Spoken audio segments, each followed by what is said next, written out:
whom I believe you've met a couple days ago. Today, I'm here to request public assistance in locating suspects in connection to the Northern British Columbia investigations.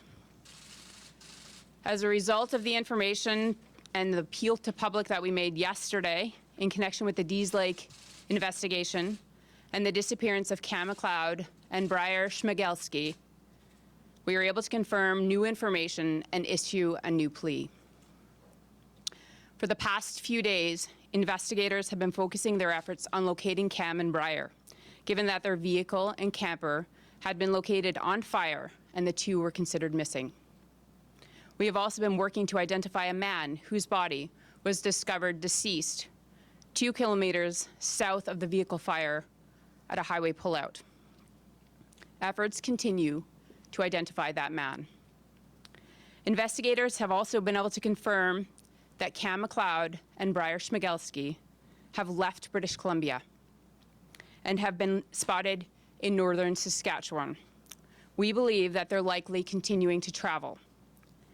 Though we don't have a possible destination, we can now confirm that they were last seen driving a gray 2011 Toyota RAV4. Given these latest developments, Cam and Bryer are no longer considered missing. The RCMP are now considering Cam McLeod and Bryer Schmegelsky as suspects in the Dease Lake suspicious death and the double homicide of Lucas Fowler and China Dease. We're asking for the public, if you spot Bryer or Cam, consider them dangerous. Do not approach, take no action, and call immediately 911. In order to assist our efforts to locate these two men, we are releasing new images taken recently. Cam McLeod is described as 6'4", approximately 169 pounds, with dark hair and facial hair. He has brown eyes.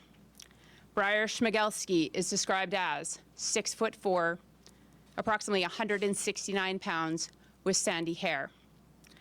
This investigation is very complex and ever evolving. Investigators continue to follow up on tips and reviewing the physical and digital evidence collected and sharing information. We once again ask you, if you have information and have not already spoken to police, please call us at our major crime tip line at 1-877-543-4822 or locally 778-290-5291. We remain committed to providing you the most up-to-date information and in an effort to advance our investigation and with any concerns related to public safety. Once again, we're requesting that you look carefully at these pictures of Cam and Bryer. If you see them, do not approach, take no action, and immediately call 911. Thank you. Yesterday, I asked specifically about Cam McLeod and Bryer Schmegelsky, about whether or not they were suspects in the homicide. Yesterday, you looked at this, you told us that it was still a missing persons case. What has changed significantly since yesterday to make these two men suspects in 3 murders in 1 week? I think that is a testament of how dynamic and ever-changing the information is. Thanks to the public yesterday, we had no information as to Cam and Bryer's whereabouts. And because we made the appeal yesterday, we now have new information where we've confirmed that they were seen in northern British Columbia. We've been able to confirm that information within the last 24 hours. And I have been receiving new information, honestly, before I just stepped up on this stage. New information is still coming in. So, you know, these investigations are very quick moving. And yesterday we had information that we didn't, that we have different information than we have today. But to find them alive is one thing, right? Mm-hmm. That they've been spotted alive. Yep. What makes them suspects at this point? You know, I can't go into the specifics with respect to how that determination is made. I can just tell you that the investigators are receiving new information, and that new information now leads us to believe and to take this very unprecedented step to call to the public and ask if you have information about Cam or Bryer's whereabouts to please take no action and call 911. Sergeant, what did you say about the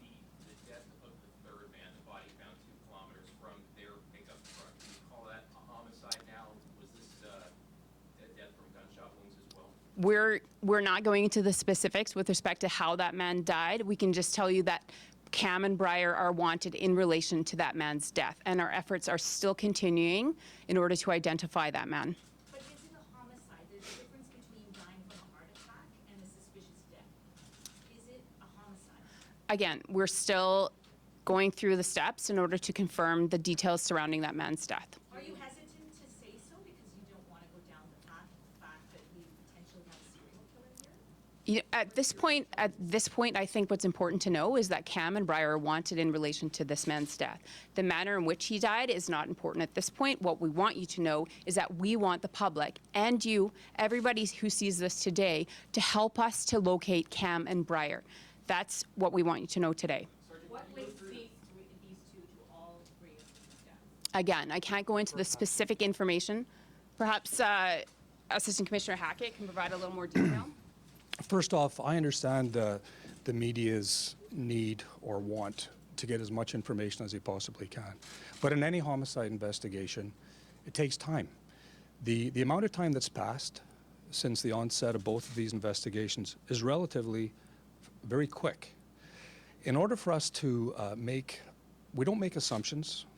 We're relying on evidence and facts. We also have to keep in mind the sensitivities around identifying the individual and contacting his family.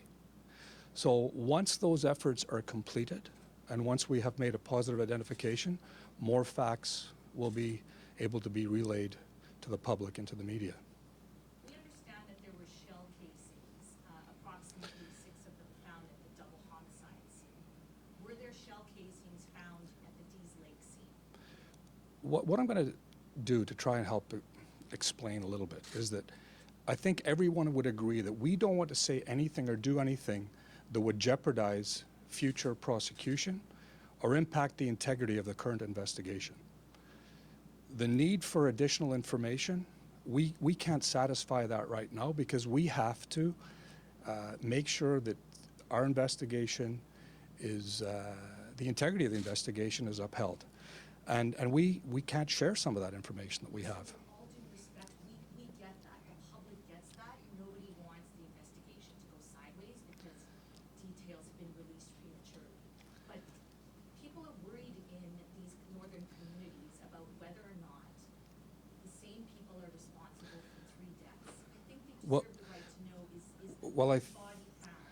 I think you've. Was it a homicide? I think you've heard that the individuals that we're looking for today are suspects in both events. And contact with the person that you were wishing to speak to yesterday that was in the sketch? those efforts are continuing, and we have yet to make contact with them. Is there any sense of motive in this Where case? these 2 suspects were last seen and when? If you go over the vehicle, the location, the timing, was the vehicle stolen, all of that, that would help us. I know it would help you, but it's also touching on evidence that I'm not prepared to speak about today at this early juncture in this investigation. We have to be very clear about there are many people that we are yet to speak to that have key facts that could build upon the current evidence and information that we have.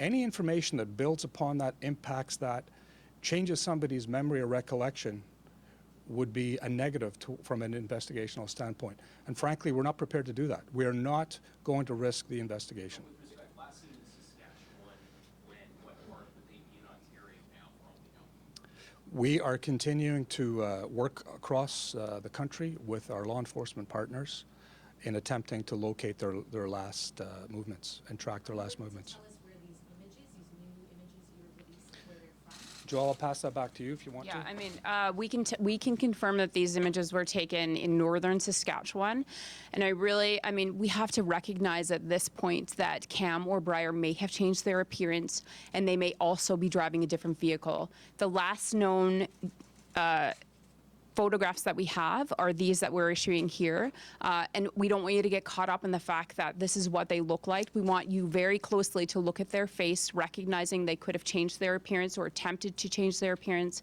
They could be wearing different clothing. They could be driving a different vehicle. So we're asking you now, if you have any information in relation to Cam or Bryer's location, to not approach and call 911. So These pictures were taken, last known to be taken in northern Saskatchewan, but again, they could have been moving. That's why we're reaching out to the public across all of Canada. We've issued information to our policing agencies across this entire country in our efforts to locate Cam and Bryer. Is there any sense of motive in this case? Any sense of how their teenagers turn into suspects in a bunch of killings? Yeah, I mean, those are evidence and that we're looking at, and not in a position to provide specific details with respect to an ongoing investigation. Do you have any information about these two guys in terms of, their online history, what they may be into, what their, do they have any, have they posted anything online, or do they have anything in their past that would inform your investigation or inform your finding that these guys are suspects? No, I mean, at this point, they were initially missing persons, and it's new information that investigators have received that leads now us to believe that Cam and Bryer are suspects in the double homicide of Miss Deese and Mr. Fowler, and also in the man's death in Dees Lake. Do they have criminal records, or are they even known to police in any capacity, even as young offenders? I don't have those details, I'm sorry. You don't know if they've got criminal records? No, I do not. Have you Are severed you in this touch case? with Cam, McLeod, and Bryer Schmegelsky's families? What's the conversation like? Are they making efforts to reach out to their sons right now? Certainly, we have been in contact with both their families, and those efforts are underway in order to, reach out to those families and ask them to assist us. Just like we're asking the public assistance here, we would also ask those families to assist us in locating them. Can you give us a sense of the emotional state of their families right now? I personally have not been in touch with their families, and so I don't have details with respect to how they're feeling. I mean, as a mother myself, I can just say if this, yesterday they were missing and now we've changed them to suspects, I'm certain that they're being impacted by this news. And is there anything else you can say about the burned out truck or the camper, which I understand the camper's actually no longer with the truck is still on the side of the road? Any forensic evidence or anything you can get into that can help us understand why these men are now labeled suspects? I don't have details relating to, I mean, I know that the truck and the camper were quite badly burned, and that investigation is underway and ongoing. I'm not sure, other than to say that, we're still looking for Cam and Bryer. Specific information with respect to why it was burned, that stuff, we're not in a position to provide that. Firearms recovered, forensics, anything like that? Again, I mean, the investigation's ongoing, and we, as Assistant Commissioner Hackett referenced, we have to be cognizant that we are looking for Cam and Bryer in relation to the Fowler and Deese homicide and the man's death in Dees Lake. And we have to protect the integrity of the investigation as it moves forward, and have to be able to verify and confirm any information before we provide that. And also recognize that we're moving now towards a court process with the hope of, advancing this investigation. There is evidence that links these two crime scenes then, otherwise you wouldn't be coming out and saying this to me. Well, I mean, how investigators have made that determination, they've made the determination now that Cam and Bryer are wanted in relation to, or are suspects in relation to, the Fowler Deese double homicide and the man's death in Dees Lake. How they've made those determinations, I can't speak to. I can just tell you that we're confident now in saying that they're suspects in relation to those three investigations. The Deese family has vocalized frustration in this investigation, and I believe a quote that I read was that the killer got a head start because it seemed that there was no urgency at the time the bodies were found of Fowler and Deese. As far as public alerts, as far as a news conference, the days pass and then you have a third body the same week. We know that RCMP put out a press release a day after the bodies of Deese and Fowler were found. But why did it take so many days before you actually had a news conference and there was some urgency behind this investigation? Romina, these investigations are very fluid, and early in the investigation, we did issue a press release asking the public for information. How the public picks that up or how it gets picked up, we do our best to disseminate the information, asking our policing partners in order to help us to get the information out. It wasn't until they were identified that people seemed to take interest. Well, why does it have to take that step of them being identified for the police to move forward? We were advancing that. Suspicious deaths. Why wasn't there a press conference on Monday? Well, on Monday, we issued a press release. We were working hard in order to identify the person or persons now responsible for this. Well, what do you say to people that it doesn't seem that urgency took place until the identities were determined and that you learned that it's tourists and the son of a high-ranking officer from overseas? Any investigation that police, the RCMP, embark upon is, as I said, predicated on evidence and facts. We're talking about remote area that we need to get forensic examinations done, scour scenes, look for evidence before we make determinations that we're comfortable enough to attribute to a fact pattern or we believe is evidentiary. The worst thing any investigator can do is to mislead the public without the facts. Sometimes that translates into waiting longer. What I would ask in this instance is that people be patient. As I said, this is a fast-moving investigation and is compounded by several factors, which include the vastness of the North, the fact that individuals have made some effort to move out of jurisdictions.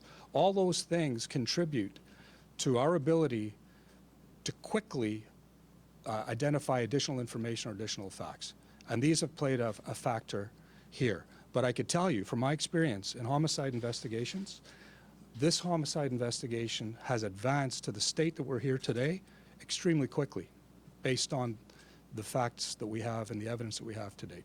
Are you able to, at this point, whether the Surrey, the missing man from Surrey, I take it that case is now severed from the matters you're talking about today? We don't believe that's associated at all.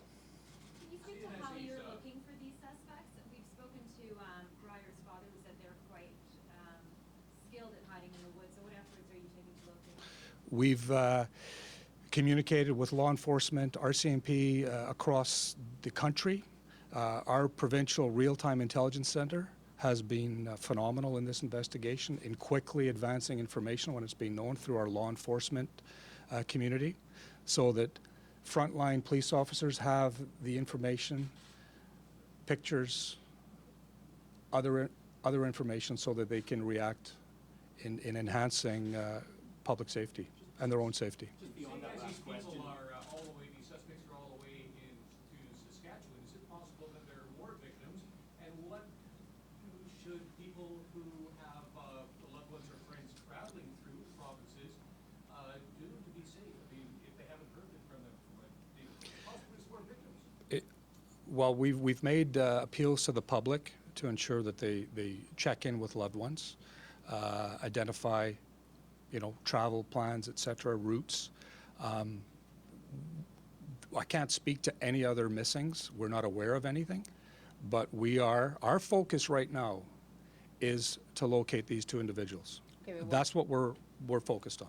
one more question. Can you give us some information about these two guys in terms of what skills they might have, what kind of weapon they might have, based on the information you have in terms of just preparing the public for what they may deal with if they encounter these guys?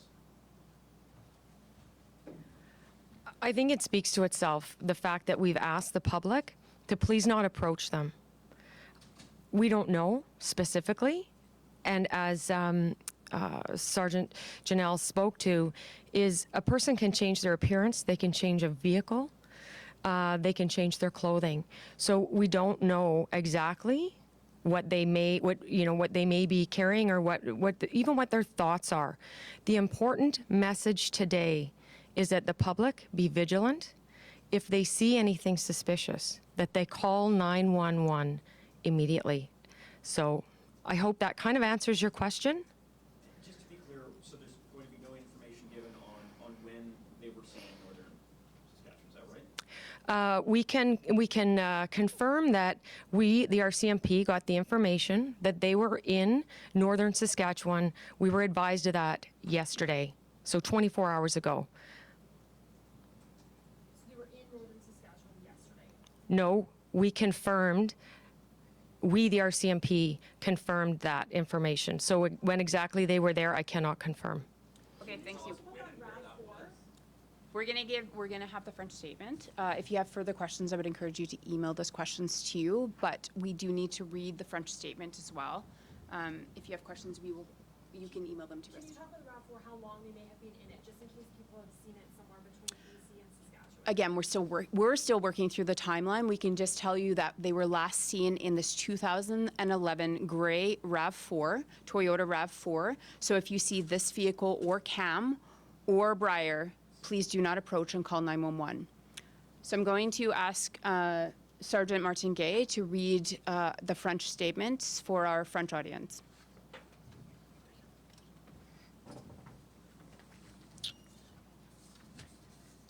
Bonjour. Je suis le sergent Martin Gay, agent des relations des médias en Colombie-Britannique. Aujourd'hui, à la suite de la demande d'aide du public relativement à l'enquête menée par la GRC de Dease Lake sur la disparition de Cam McLeod et de Bryer Schmegelsky, la GRC est en mesure de confirmer de nouveaux renseignements et elle sollicite de nouveau l'aide du public concernant cette affaire. Au cours des derniers jours, les enquêteurs ont déployé tous les efforts possibles afin de retrouver M. McLeod et M. Schmegelsky, car